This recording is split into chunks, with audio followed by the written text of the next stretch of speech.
잉태의 법칙은 끌어당김의 법칙을 보완한다. 잉태의 법칙을 한마디로 말하면 모든 씨앗에는 잉태기가 필요하다는 것이다.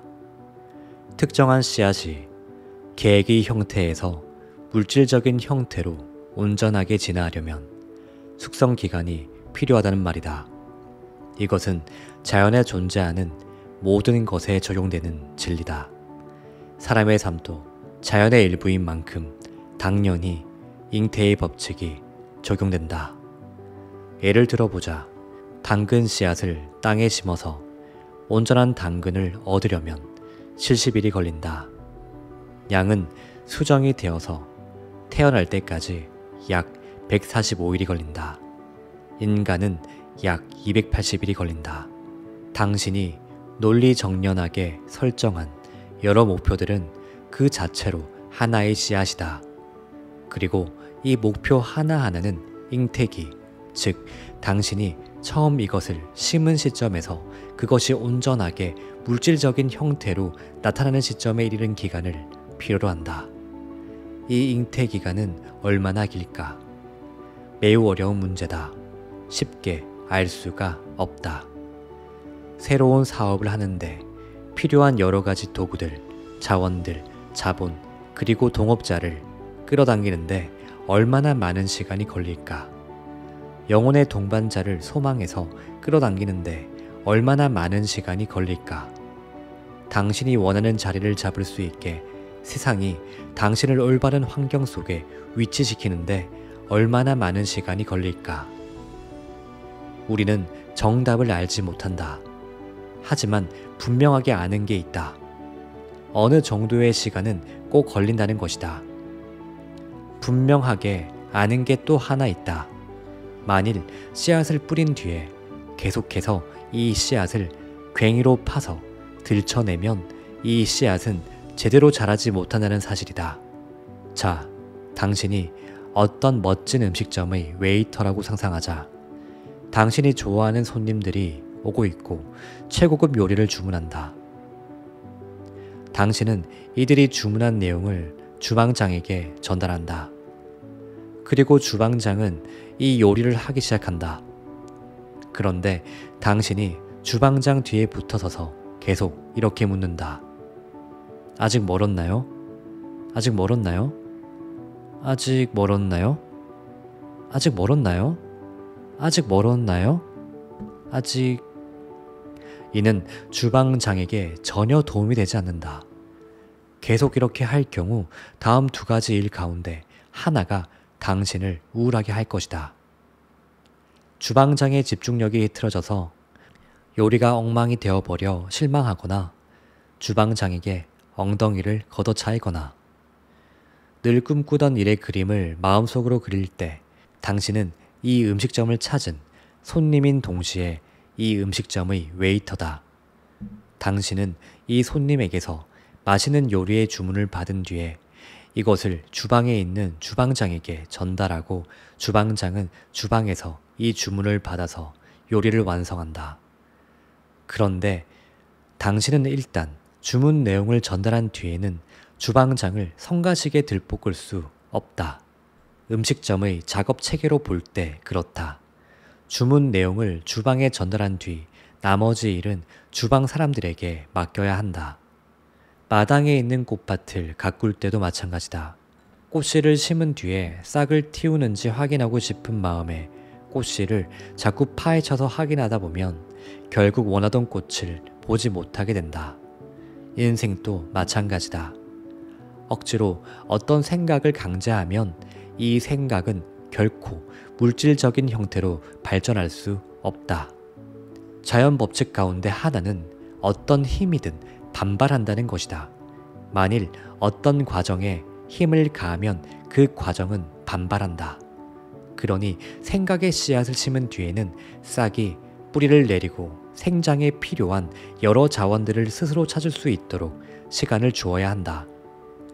초조함을 버리고 끈기를 가져야 한다. 자신의 생각이 옳다는 신념을, 자기 주변의 우주가 모든 것을 잘 해낼 것이라는 믿음을 가져야 한다. 양자 진공의 0점장은 전지전능하다는 사실을 명심해야 한다. 일단 원하는 것을 명확하게 파악하라.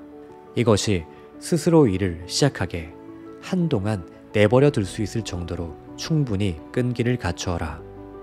그렇게 하면 우주는 당신이 원하는 모든 것을 기꺼이 내줄 것이다. 행동의 법칙. 이 과정에 또 하나의 요소가 있다. 식물이 성장하려면 단지 씨앗을 심고 기다리는 것만으로는 부족하다. 씨앗이 흙 속에서 자기가 해야 할 일을 하는 동안 당신은 당신이 해야 할 일을 해야 한다. 이 말에 다음과 같이 생각할지도 모른다. 잠깐만요. 만일 모든 것이 하나의 생각에서 출발하고 내가 원하는 것을 수정처럼 선명하게 시각화하면 끌어당김의 법칙이 작동하기 시작한다면서 굳이 내가 따로 일을 해야 할 필요가 있습니까? 내가 원하는 것을 머릿속에 그리면서 그 일이 이루어지길 기다리기만 하면 되지 않습니까? 그렇지 않다. 만일 가만히 앉아서 상상만 해도 모든 게 저절로 다 된다면 작업복을 입은 사람들이 커다란 트럭을 여러 대 가지고 와서 당신 집에 있는 가구들을 몽땅 실어 가버릴 것이고 당신의 집도 경매 처분될 것이다. 시크릿을 본 수백만 명의 사람들은 최소한 끌어당김의 법칙에는 익숙해졌다고 볼 수 있다. 하지만 너무도 많은 사람들이 놓치고 파악하지 못하는 사실이 있다.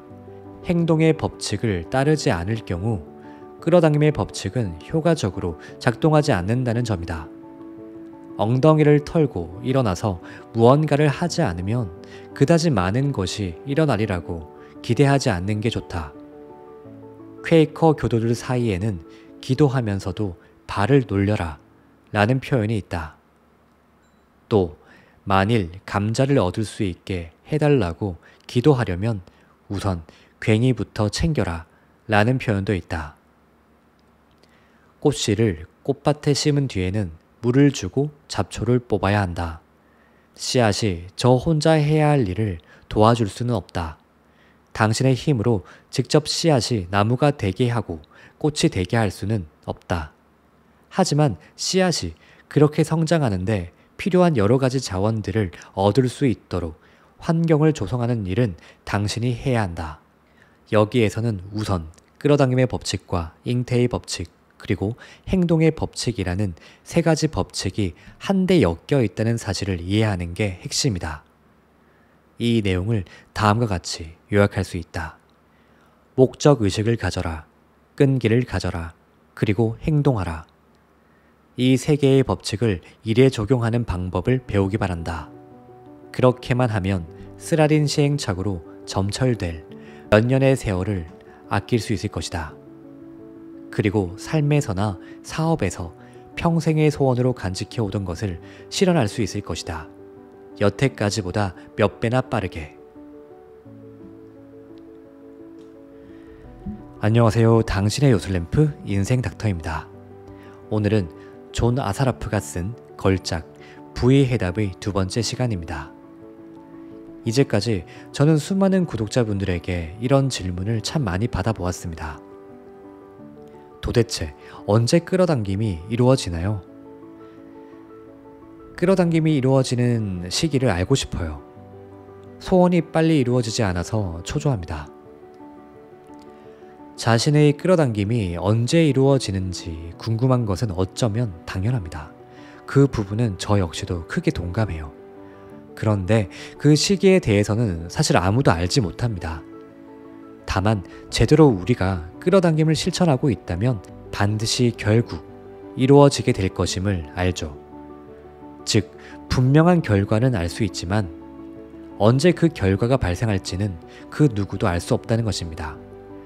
그럼에도 불구하고 계속해서 초조해하고 조급해한다면 그것은 존 아사라프가 말했듯이 씨앗을 뿌린 뒤 계속해서 이 씨앗을 괭이로 파 들춰내는 것과 같습니다. 씨앗은 잉태를 할 기간이 반드시 필요합니다. 이와 마찬가지로 여러분의 꿈이 잉태하는 데에도 일정 시간이 반드시 필요한 것입니다. 잉태의 법칙 외에 오늘 한 가지 더 알려드린 행동의 법칙도 너무나 중요한데요. 우리가 아무리 열심히 끌어당김을 하기 위해 노력하고 비전보드를 만들고 시각화를 하더라도 행동을 하지 않으면 아무 소용이 없습니다. 예를 들어 로또 1등에 당첨되는 1,000원의 시계를 타고 났다고 하더라도 로또를 사지 않으면 아무 일도 일어나지 않죠. 끌어당김의 법칙을 통해 소원이 이루어지는 현실이 숟가락에 얹혀지게 됩니다. 그런데 그 숟가락을 가지고 입으로 가져가는 것은 여러분의 역할입니다. 끌어당김의 법칙을 제대로 실천하기만 하면 우리에게 불현듯 영감이라는 것이 떠오릅니다. 그리고 우리는 행동을 통해서 그것을 우리의 것으로 취할 수 있습니다. 오늘 제가 알려드린 부의 해답은 어떠셨나요? 앞으로 부의 해답 시리즈는 계속될 예정입니다. 다음 시리즈도 많은 기대 부탁드릴게요. 당신의 요술램프 인생닥터가 오늘도 소중한 당신을 응원하겠습니다. 이 영상을 보고 있는 당신은 반드시 잘 될 사람입니다. 감사합니다.